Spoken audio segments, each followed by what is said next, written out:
Good evening, ladies and gentlemen. My name is Roman Papaduke, and I'm the Executive Director of the George Bush Presidential Library Foundation. On behalf of the Foundation and Texas A&M University, it's my pleasure to welcome you to tonight's Lockheed Martin World Affairs Scholar Program. Our guest tonight is Dr. Sheikha Abdulla Al-Misnad, President of Qatar University, and our co-host is Dr. Elsa Morano, President of Texas A&M University. Before I proceed with an outline of the program, I'd like to make a few acknowledgments. First of all, I'd like to acknowledge our Chancellor of Texas A&M University System, Mike McKinney, and his lovely wife, Luann. Thank you for joining us.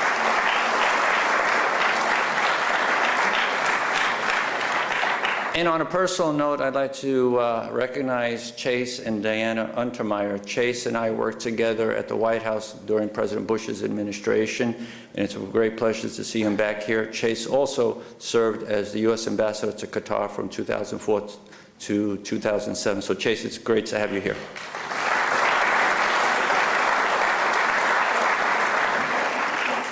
Dr. Sheikha, it's a great pleasure to welcome you to the Bush Library Center. President Bush sends his regards and his apologies that he cannot join us here tonight, but wishes you a successful evening and a good stay here at Texas A&M University. Dr. Sheikha will speak for about 10 to 15 minutes, following which you'll be happy to take a number of questions. Those of you who would like to pose a question to Dr. Sheikha may do so by using the microphones that are positioned in the center aisles. Please keep your questions short and to the point, I ask. Joining Dr. Sheikha on stage for the Q&A session will be Dr. Morano.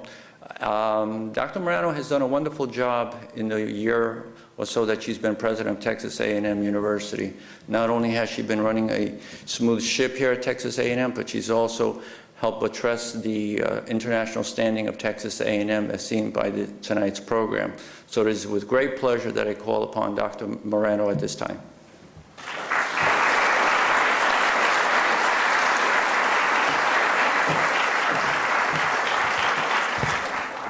Thank you, Dr. Papaduke, and howdy. Howdy.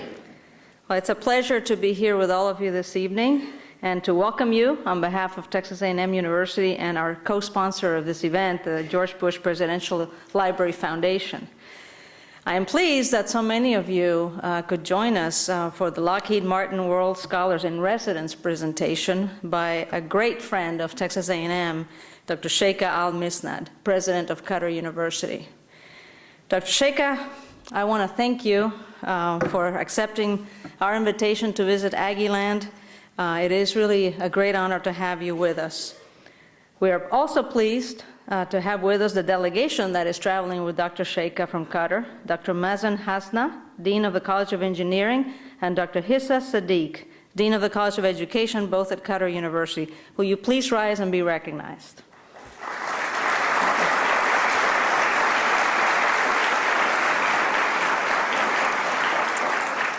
Welcome. The Lockheed Martin World Scholar in Residence program, which is endowed by the Lockheed Martin Corporation, invites prominent international academic, business leaders, and public policy makers to visit Texas A&M University to interact with faculty, students, and with the community. So at this time, I would like to definitely recognize and introduce to you Mr. Larry McQueen, who is the Vice President for Business Ventures for Lockheed Martin Aeronautics Company.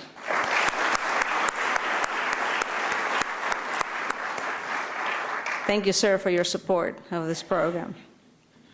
This program provides, obviously, Texas A&M University with opportunities to inspire students and faculty and to broaden our global perspective by having these world-renowned scholars visit our campus.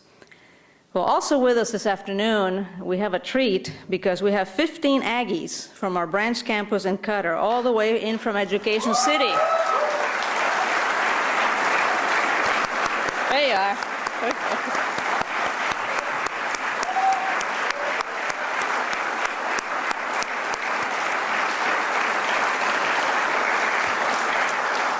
Welcome, welcome. They are here as part of our student exchange program where their College Station fellow students were in Qatar during spring break. So now our Qatar students are here. Maybe this is your spring break too. Very good. Be assured that I am not going to introduce every single person in this room, but I do want to recognize the newest member of our Aggie administration family, the former ambassador to South Africa, who is our new Vice President for Global Initiatives, Mr. Eric Bost. Say howdy.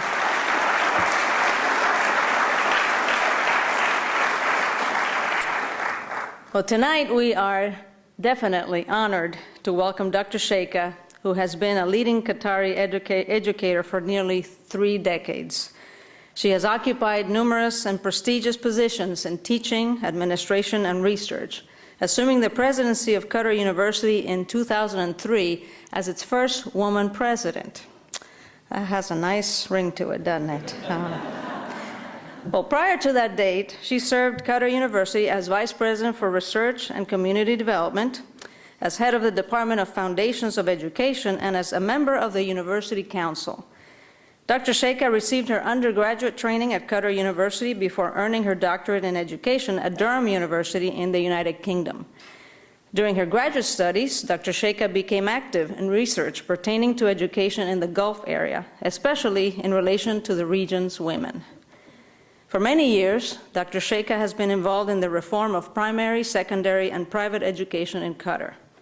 She has been a leader in an educational renaissance movement over the past 10 years that was begun by her niece, Her Highness Sheikha Moza bint Nasser Al-Misnad. The strategic goal of Her Highness for the nation of Qatar has been to apply national reform to its entire educational system, and I will tell you that Dr. Sheikha has been a key leader in this effort. In 2003, Dr. Sheikha was commissioned to lead an extensive reform project to transform Qatar University into a leading regional institution of higher education, and major academic reforms have been initiated in the areas of their curriculum, programs, and structure. In doing so, she has worked very closely with the Texas A&M College of Education and Human Development, where a dual degree program is currently in development. Dr. Sheikha also played a key role in the formation of Texas A&M University at Qatar. As a member of the board of directors of the Qatar Foundation at the time, Dr. Sheikha was one of the principal negotiators working with our Texas A&M team to sign the 10-year agreement that established our campus in Qatar in 2003. So we want to thank Dr. Sheikha for her support and for her trust in our commitment to provide quality education in Qatar. She is also a member of the United Nations University Council, so her leadership spans the globe. Please join me in welcoming our Spring 2009 Lockheed Martin Scholar in Residence, Dr. Sheikha Abdulla Al-Misnad, President of Qatar University.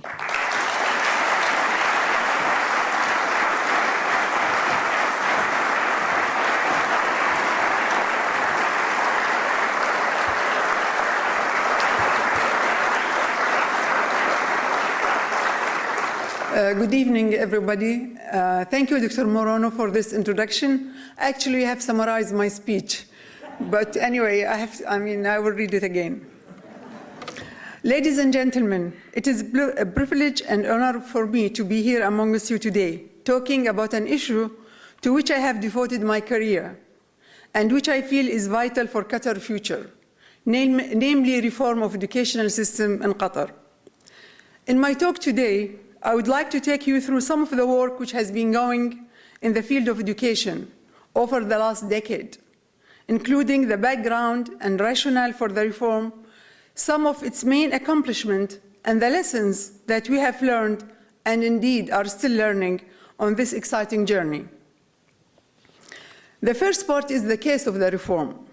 To make the case of the reform in Qatar, allow me to begin with a well-known and obvious fact, that education is an essential tool in the social and economic development of any country.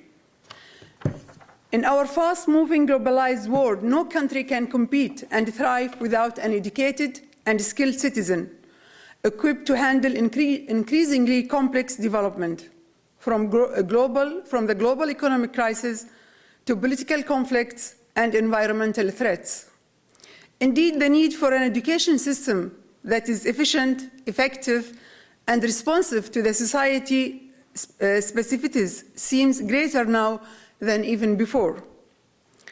It is not coincidence that education reform is among the foremost issue in public debate in this country, as in the United States, as in many other countries around the world. Qatar has been blessed with abundant natural resources of oil and gas, and with a strategic geographical location. Together with a forward-thinking political leadership, these factors have placed the country on a period of social and economic development at unparalleled pace. Yet with its small population of national, the Qatari economy itself, or finds itself in a position of reliance on expertise workers for both high-skill and low-skill jobs. With all of these resources, opportunities, and challenges in mind, the political leadership in Qatar has put forward a vision for the future of the country that is based on diverse, global, knowledge-based economy. That vision is one of an economy which depends less on energy resources like oil and gas, and much more on knowledge and skill of its citizens. To realize this ambitious vision, it is imperative to produce a national workforce that can handle the regional and global challenges occupying Qatar's expanding role, not only on economic world stage, but also on political and humanitarian ones as well.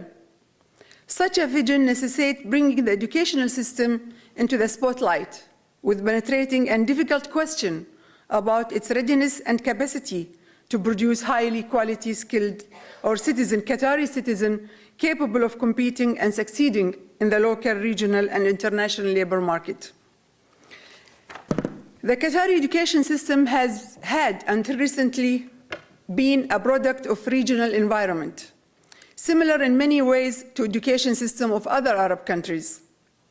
Until the beginning of the 20th century, it was based on religious scholarship, with religious schools or Kuttab's school teaching reading, writing, and religious scripts. It was not until the early 1950s that the first Qatari primary school was open, or what we could call it a modern system of education started to be formulated.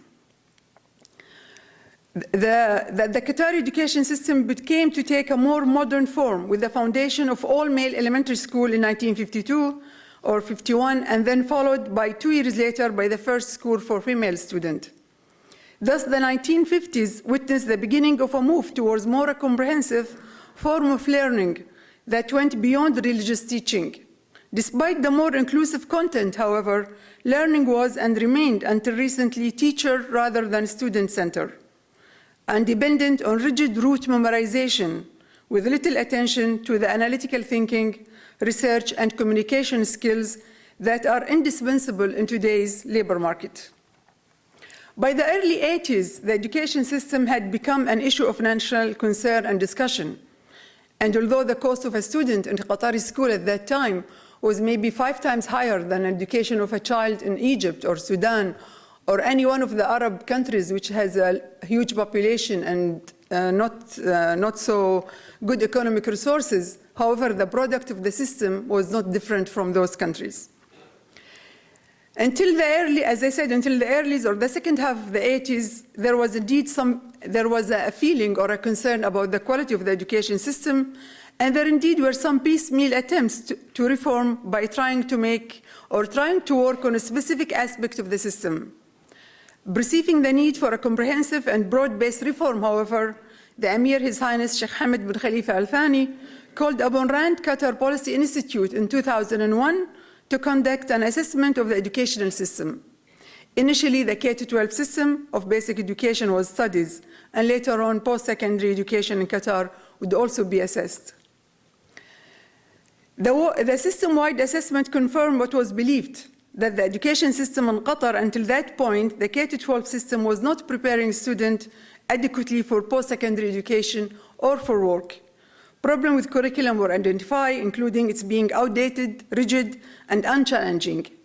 Also brought to light were the problem of the system delivering education, including lack of vision and goals, unclear lines of authority, hierarchical structure, and poor allocation, compensation, and training of teachers. In short, lack of educational standard was identified as the primary reason for the weakness of the system. In addition to diagnosing the element of the K-12 basic education system, the assessment also proposed the cure. The primary objective was to improve the basic element of education through standard-based reform. 3 models of reform were proposed, of which the Qatari leadership chose the model of the independent school, which was based on the charter school system, but it has its own characteristics and differences. But the scope of the reform was far bolder and broader than establishing the new schools. A new institutional framework has to be built, and major development programs would be implemented, such as the new curriculum standard and an independent assessment system. We are now 5 years into the implementation of the K-12 reform, and already so much progress has been made. Not only now there are about 73 new independent school systems, but education standard and standardized assessment have become established and effective elements of the reform. And teacher capacity is continuously being built and supported. The road has been long and difficult, of course, and it will be years until we begin to see the full effect of those changes on the quality of the student. Shifting gear from the K-12 reform, which has been a massive undertaking, there has been an assessment of the post-secondary education system in Qatar, which identified a mismatch between the field of study of young men and women and between also the employment demands. Employment patterns in Qatar, the assessment found, are linked to the welfare system, whereby government jobs are guaranteed and preferred for their lucrative benefit and largely uncompetitive nature. In fact, over 3/4 of employed Qatari work in the government sector. The female population is more educated than the male population. In a recent study by the World Bank, the average female employed in the labor market, the average Qatari female employed in the labor market in Qatar has about 5 years extra schooling than in comparison with the male Qatari in the labor market. This match is compounded by the fact that the national population is very small and dependent on foreign labor for both low and high-skilled jobs. As of yet, the level of skills and training for high-skilled jobs in the local population remains modest and need of further development. At the heart of upgrading post-secondary education was the initiative to reform Qatar University, which has been long a pillar of education community in Qatar since its establishment 35 years ago. As the only national university, Qatar University places at the heart of its mission the country vision for its social economic development, as well as Qatari society needs for competent graduate and good citizens. The QU reform project, which was initiated in 2003, identified the major area for work, including established autonomy for the university, decentralization of the administration and academic system, and upgrading academic standard, including teaching and research. Academically, our strategically designed core curriculum provide a solid base for general skills and knowledge, with an eye towards the needs and requirements of Qatar society and labor market. Among the reform also, we are looking at our faculty to take intellectual ownership and to our students to share in the responsibility for the quality of the education they receive. Although the reform project officially ended in 2007, the process never stops. We are constantly in a state of review and assessment, and we are still working out the details and consequences of making large structure shifts. Finally, and of course there is no discussion of Qatari education reform will be complete without an account of the impressive roles that the education city has played in enriching post-secondary education in the country. And as I learned that there is about 15 students from the education city here with us tonight, and these are the product of this initiative. This venture was based on the recognition that the pace of development in Qatar required the help of established universities strategically recruited because they each offer a world-class education in discipline demanded critical to Qatar needs, including medicine, engineering, foreign service, journalism and design, in addition to computer science and business studies. It is also based on Qatar's ambition of striving the advanced educational research need, not only to its citizens, but of the region as a whole. The universities of the education city have not only vastly increased the educational option available to students in Qatar and in the Middle East, but they also are helped to create a vibrant and dynamic culture of education, with innovative and collaborative research based on existing and emerging technologies, now being conducted throughout Education City and in collaboration with local institutions, including that, of course, Qatar University. What are the challenges and the lessons learned from this path? I think the first lesson that a nation education institution are its primary unit of socialization. Therefore, introducing changes and reform of the scope and time frame of those implemented in Qatar are a serious matter indeed. The reform project was undertaken with a feeling of immense responsibility of its far-reaching consequences. Even with the massive political, financial, and public support, the task by no means was an easy or even straightforward one. For all the small challenges that can be encountered in the process of any reform project were amplified several times by the scope and the speed that Qatar has been going through it. Yet that was what the country needed. In the past, piecemeal improvement has failed to raise the standard of education substantially. So the reform needed to be comprehensive and sweeping. At the same time, changes had to be implemented as quickly, as efficiently as possible to minimize any uncertainty or confusion that are usually associated with transition. Therefore, the challenge from the outset was to balance the scale, the boldness of the change with the need to ensure public confidence and support. So what did we learn from this journey? First, we learned that change is difficult, even when it is necessary. This is quite simply the nature of human being, and that it has why the process has to be centered in people, both as an agent and as a consumers of the reform.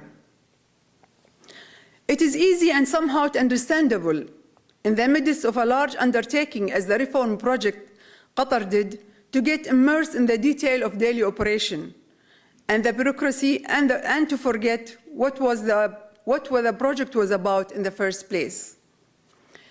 As the agent of change, it is essential to build a critical mass of motivated, interested, capable people supporting the reform and working to make it a success. This critical mass is made up of motivated teachers, supportive parents, flexible administrations, and visionary leaders, each contributing to enrich the process. For the consumer of reform, communication remains a key of gaining confidence and support. In our reform project, bilingual websites and numerous reports were used as part of an overall communication strategy to market the project and to keep the public informed. However, in our culture, which is largely of oral communication culture, nothing equal to the effect and importance of direct and continuous engagement with the public. Not only does that reinforce confidence, but it kept us educators and administrators vigilant and on our toes, and it contributes to the culture of democratization and transparency cultivated by our political leadership. The reform actually during the last 5 years has been a major debate in our media and in our newspaper, and it was by itself has created a kind of a public dialogue which consider maybe the first training for freedom of speech and for building a democratic society. For instance, when the first standardized assessment were announced in the newspaper, I thought that was the first transparent information on our newspaper, because they were saying that our children are doing bad in math, bad in science, bad on all subjects. And that's in a region where the newspaper only say the perfect things and the good things. That was a shock to a lot of parents and people in the society. And I think this year also they started ranking school and putting school who achieve high, who are progressing, and who are failure. and they also put it in the newspaper. So, I mean, although this is something normal, I think, in societies like yours, but in our society, as I said, where the newspaper only say the nice things about anything, I mean, it was a shock, but that was that I think is the most effect of that reform project, is the transparency, that you can tell people the truth, even if it's sad and bad, but they have to know it. So I think this is this is part of the reform project, and this is part of the social change which we hope the reform project will bring to the country. I think the second lesson we learned is the importance of harmonization of education sector reform with the other development of policies in the country. Reform of education does not and cannot take place in a vacuum, but rather it is a part of a number of processes. Most notably, the current job market project quantity and quality of job needed, our values as a nation, and our aspiration as a for our future generation. The method of implementing reform, the democratic nature of its implementation, the emphasis on responsibility and accountability are in line with the ideals of our government. Although much of the educational reform activities are taking place in the education system, we should be careful not to fall on the trap by thinking that education reform comes only from the educational sector. For education reform to work, it cannot work in isolation. It has to be a part with a state policy and plans for employment, with media message, which is going to shape the public opinion and perception, with the private sector in determining the skill needed and how to best acquire them, and how to interact positively with the education system as a supplier, not just as a consumer of our product. Also, it has to go with the value of the society, because you cannot teach the value of critical thinking in school and problem solving, and when the graduate go up to the society and to the labor market, he finds that there is no place for critical thinking there. So the value of the society had to be supportive at the same time with the value of the school. Otherwise, all what we have done, it will not work if our society does not change in the same pace as our educational system. The whole society has a role to play in the reforming of the education system. And finally, we learned that reform is a process, not a project. Reform at all levels is a long and difficult process, the fruit of which will only be seen after several years. It is a culture of work, a mindset which does not end with a project closing date. It's a continuous process which will require us to keep trying a new initiative, monitoring performance, evaluating results, and reflecting on our new direction. We have to be patient, yet vigilant, experiment with models to find what works, yet be there to monitor and to assess, ready and confident to make changes when necessary. I would like to thank you all for listening to me, and I hope what I have said added something to your knowledge about Qatar and about our educational reform. Thank you.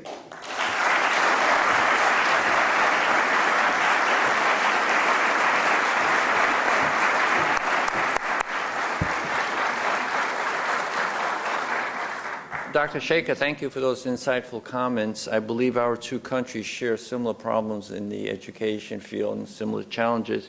I trust that the cooperation between Texas A&M and your country is going a long way toward solving our mutual challenges in education. So once again, thank you for those insightful comments. We have time for questions now. Those of you who would like to pose a question, please use the microphones that are in the center aisles. Don't be bashful. Come on, Chuck, you can start it out. Dr. Sheikha, thank you so much for your thoughtful observations about education reform. In your remarks, I understood you to say that 3/4 of Qataris are employed by the government. Is Qatar University concerned about broadening the employment opportunities for its graduates, and how are you doing that? Thank you for the question. I think the whole country is trying to diversify the employment of Qatari in particular, and to make more Qatari go to the private sector. It has been difficult because the government job is secured. it's not easy. It's less hour, good payment, and the private sector still cannot offer the graduate the same benefit as the public sector. We are trying, of course, to encourage our student and our graduate to, when they go to work, to be employed at different sector, both government and public. And we have career fair, we have people coming from the private sector to recruit our student. But I think it's still difficult really for a Qatari. I think for most Qatari, the first place they look when they graduate is government job, because it's come with so many benefit and so many, leeways that the private sector cannot do it. But again, we are, I think our problem in Qatar, we call it in Qatar, Qatarization. Like in the Emirates, they call it Emiratization, and Saudi, Saudization. In Qatar, we call it Qatarization. And I think, the problem that it's not about finding a job, because we are a small country. And the Qatari participation in the labor force is about 7 or 9%. So, the rest are occupied by non-Qatari. Is not that making Qatari replace non-Qatari, because it will never happen. We are so small to take care of all of the jobs in Qatar. Is how to make Qatari national skilled to work in jobs, and how to make them more confident to go to the private sector, which is more demanding, of course, more competitive. That's why they prefer the private sector.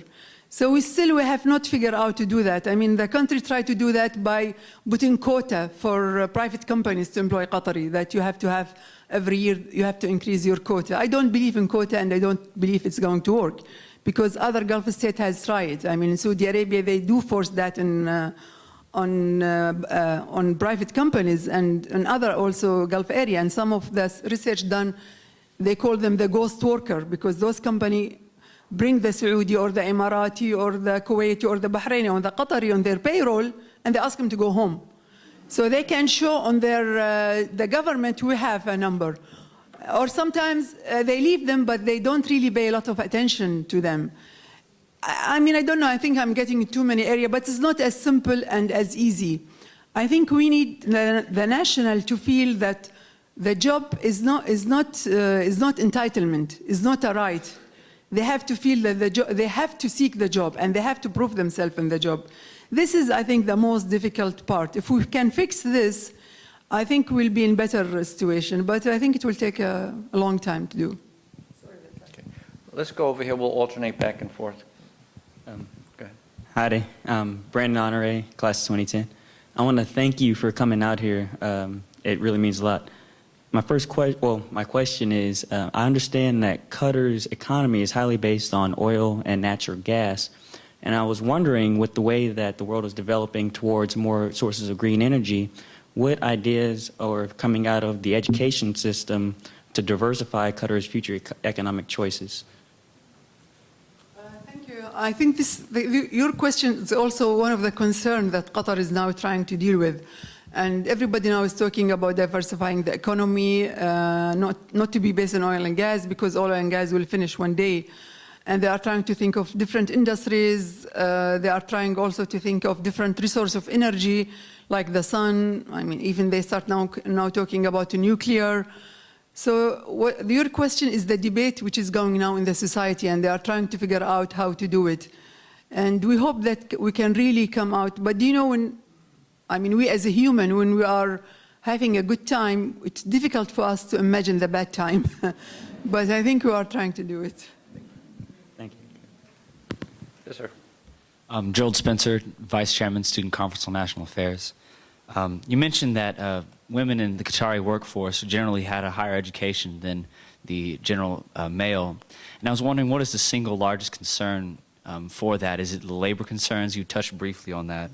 And if that's not, then what is the single largest problem from people continuing their education? I think in Qatar, we have a problem that we have, that our women students are much more hardworking, and they achieve higher grade, and they go. I said it's a problem. Actually, it's not a problem. It's something should be good. But the problem that the men are not like this. I mean, they drop out from school at a higher rate. They don't get the cut grades to be admitted to university. So we end up in our whole system of education inside the country or outside, the majority are women. At Qatar University, 70%, 70% of our students are women. And I think even the education city women, Qatari women, are more than Qatari men, even those who are going abroad.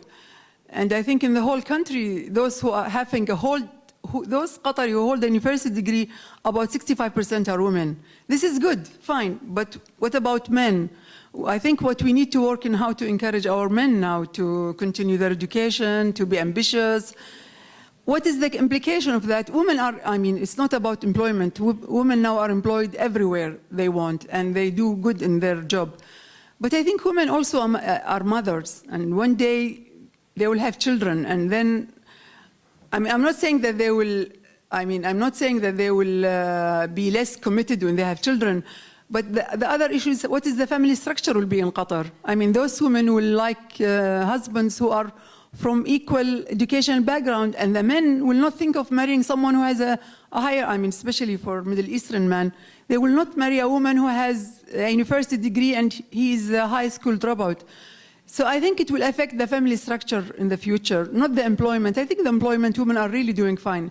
Even if you listen to some of the companies' president, they really admire how hard-working Qatari women are, how devoted to their work. But what my worries is the social structure, the family structure in the future, how it's going to be. Yes, Miss. Assalamu alaikum, everyone, and howdy. First of all, Dr. Sheikha, thank you so much for coming. I'm one of the students who's here from the Qatar campus, obviously. And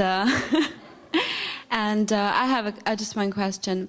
You mentioned earlier that the educational system in Doha has been recognized as weak and insufficient to prepare the young population of Doha for basically the harsh the harsh world of working.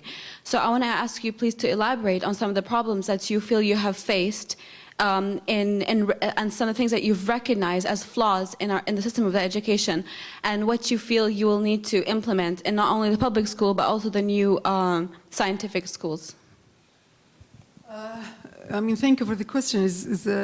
The answer, I mean, could be long, could be short, but I'll make it short. I think, as I said, our education system, although we are a small, rich country, it was based on the traditional system of rote memorization, just learning the fact by heart. So the students, when they come to university, they have a hard time. I mean, at Qatar University now, we have the foundation program. At the education city, they have the bridge program, where the student have to stay maybe for 2 years, 1 year, just to improve his language, especially English, his mathematical skill. So this is a burden on the country. I mean, it's like our high school, our education system is not K to 12. It's like K to 14 or K to 15 sometimes. And this is a long time. The whole idea was that in the future, somehow, somewhere, our school graduate will go to university straight away. He does not have to go through this. I know that some students don't do it, but there are really few. I'm not talking about the few, the smart, the hardworking, who have their own self-interest, motivated. You are talking about the majority of the students. And the outcome, I mean, Qatar start participating in the PISA test, which is an international test.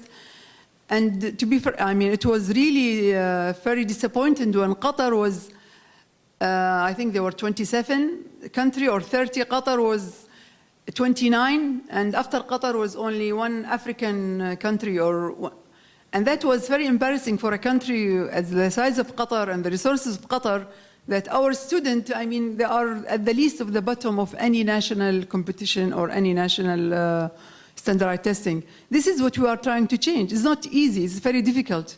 It's very difficult because the motivation, I mean, although the government are putting all of this investment and all of these resources, but I think because our society I'm not saying that everybody is wealthy in Qatar, but everybody is comfortable, that the motivation is not there, I mean, to push for that. But we are working hard to make it happen. Follow-up? It's not okay. I have another question, please.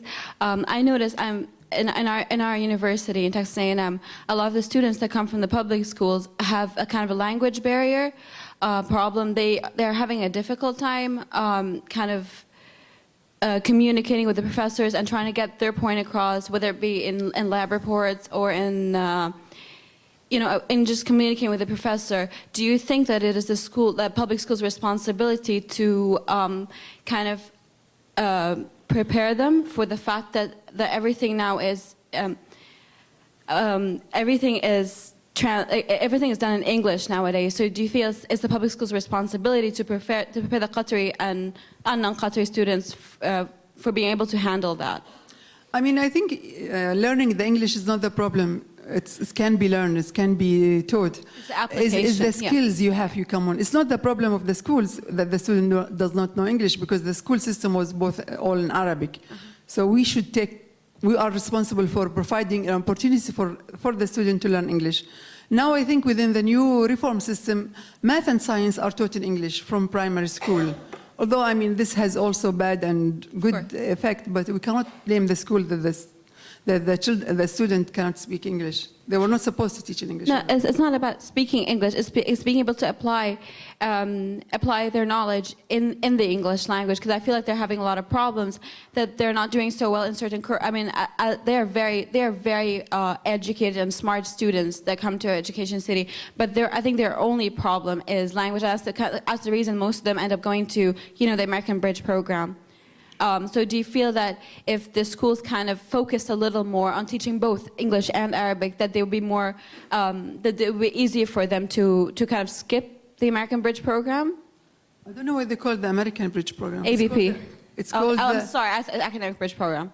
I mean, I have nothing against that, but it's called the Bridge program.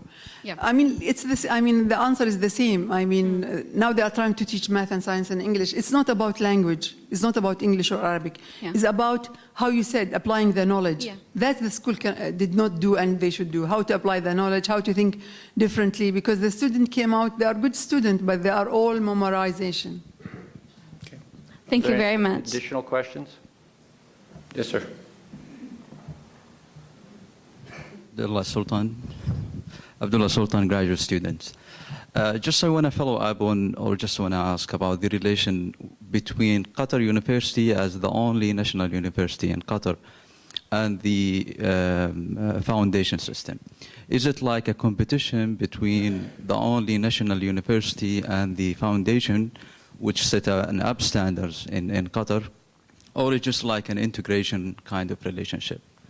I think this is the question they are always asked. And they always say, how do you feel with the Education City and all of these beautiful campuses and beautiful building? And they keep saying it's a competition, but it's a positive competition. Because having all of this university in Qatar is like a resource, that Qatar University has a resources next door. I mean, instead of coming all the way to the United States, which we do come, at the same time, there are those branch campuses with history, with experience. And there is lots of cooperation, actually. There is lots of co-teaching between faculty from Qatar University and Education City and vice versa. And also there is lots of research collaboration. So there is, it's positive, the effect. But of course, I mean, everybody in the country say, we want Qatar University. I mean, they always compare between us, which is not fair, because we keep telling them we are only new university. These universities have been, I don't know how many long. 1876. Yeah, but it's, thank you. It is a competition, but it's positive. We are working together and we have lots of projects together. So if I would ask 10 years from now, how do you see University of Qatar compare with the educational Texas A&M, for example? I think we'll be, I mean, we are still, what do you mean, the question? How I see? I mean, will it still continue the same relation, or you will pick up some standards? No, we hope we will be even, we'll be recognized higher than Texas A&M, of course. We hope so.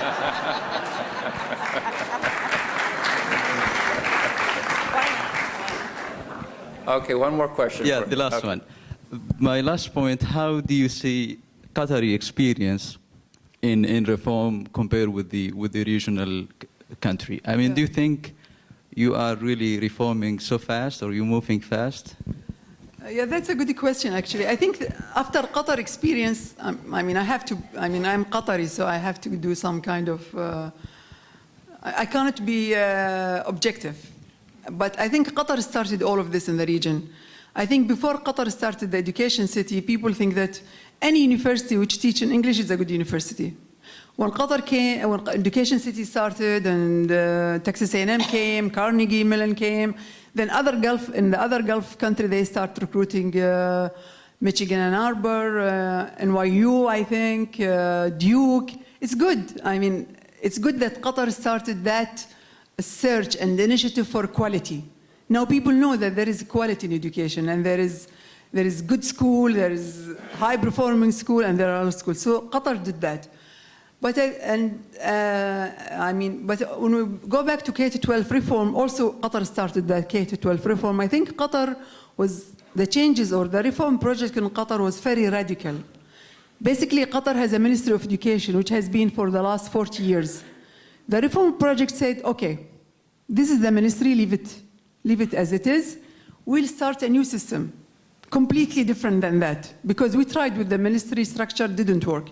The new system basically is building a new system of education from zero. Nobody has done that. That's why I said it's bold and it's very radical and courageous.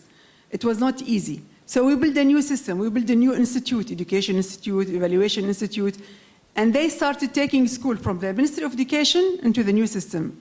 Every year there is a group of schools from here coming there. And hopefully by next year, all the school will become under the new system. And the Ministry of Education will be phased out. Nobody does that in the world. So in this way, Qatar, yes, it was very radical, very bold. The other Gulf states, especially the Emirates now, are also trying to reform their K-12. But they said, no, we cannot do it the way you have done it. It's too much.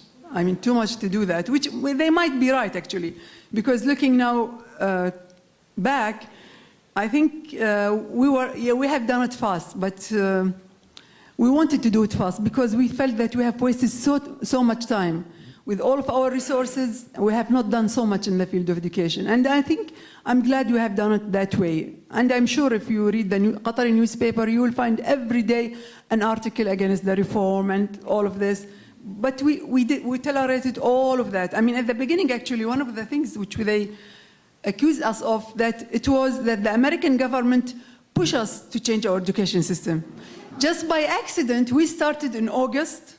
We started the reform project, I think, not in August, actually in September. And in September the year before, and the year after, but when we announced it, it was about September with the 9/11. So people all the time thought that we are changing our system because the Americans are not happy about the religious school and all of this. If people remember that. And we kept saying, no, we started earlier, but people never believe sometimes what he said. Or most of the time, actually, they don't believe what he said. And they kept saying, even local people, local newspaper, that they kept accusing us of changing our education system because we are under pressure from the American government. And nobody even, but anyway, we didn't, our aim was too big and too diluted because of this. So we handled all of this criticism all this year, all of these years. And another thing, I remember that parents, because when we started the independent school, they started 5 schools every year. And some of the parents were so eager that their kids can go to this school. And in the morning, they will stand in a queue waiting to register their kids. And the other day, they will write an article against the system. So it's a kind of hypocrisy. They don't know. They want the good thing for their children, but they are afraid that the tradition and the value and all of these stories. So yes, Qatar experience is different from the other Gulf states. It's much more courageous, much more bold, but I think it has impacted education in the region. I'm talking about the Gulf region, because this is the region in the Arab world which has the resources to really push for a major reform project. Okay, good. Are there any additional questions? Yes, sir. Dr. Sheikha, thank you so much for coming. Howdy and assalamu alaikum. And Dr. Moreno, thank you very much for helping host this. My name is Mark Gold, and I'm a senior here at A&M College Station. And I, along with Brandon and the rest of my peers, had the opportunity last week during our spring break to go to the branch campus in Qatar. And you have a wonderful country. It is beautiful, and I'm so excited to hear your vision and passion for helping, I guess, enhance the education there in the country. It's absolutely wonderful. So my question then, after being at the campus and having that experience, is actually for both of you. Are there any plans for the future to help grow and develop the relationship that A&M College Station has with our campus in Qatar? Let me take a stab at that. The short answer is absolutely yes. And in fact, I see several of our deans here in the audience, Dean Palmer, Dean Johnson. I'm not sure if I see Dr. Netswicki as well. We have a lot of collaboration going on. In fact, Dr. Sheikha was sharing with me that she's just found out at her visit here about collaborations that we have with Qatar University that she didn't even know about. And that happens to me too, by the way. When I went to Qatar last year, I found out about collaborations that we have with her university that I wasn't aware of. So I think there's a lot going on, and there is tremendous potential for even more. As you know, we have our programs at the Education City campus, A&M Qatar, is engineering primarily. And there is a tremendous potential for us to even grow that program into other areas, and certainly to do so in a synergistic way with Qatar University, so that there's really no limits to what we can do if we really want to do it. And we have a very eager faculty here, and I think you do in Qatar University as well. So I think there's a testament that Dr. Sheikha is here with us this week about her commitment to work with us. Absolutely. As long as she doesn't get a football team, I think we're okay. That's right. Perfect. And I think as the president say, we have a lot of relationship with Texas A&M College Station, and also with Texas A&M Doha, with the education faculty, with the liberal art college, and also now we are discussing opportunity for the marine science and marine engineering with Galveston Marine branch campus. There is so much, we can work on, and we need the expertise and the diversity of expertise at Texas A&M here to help us at Qatar University. great. Shukran, and thank you. Okay. Thank you. I think that can...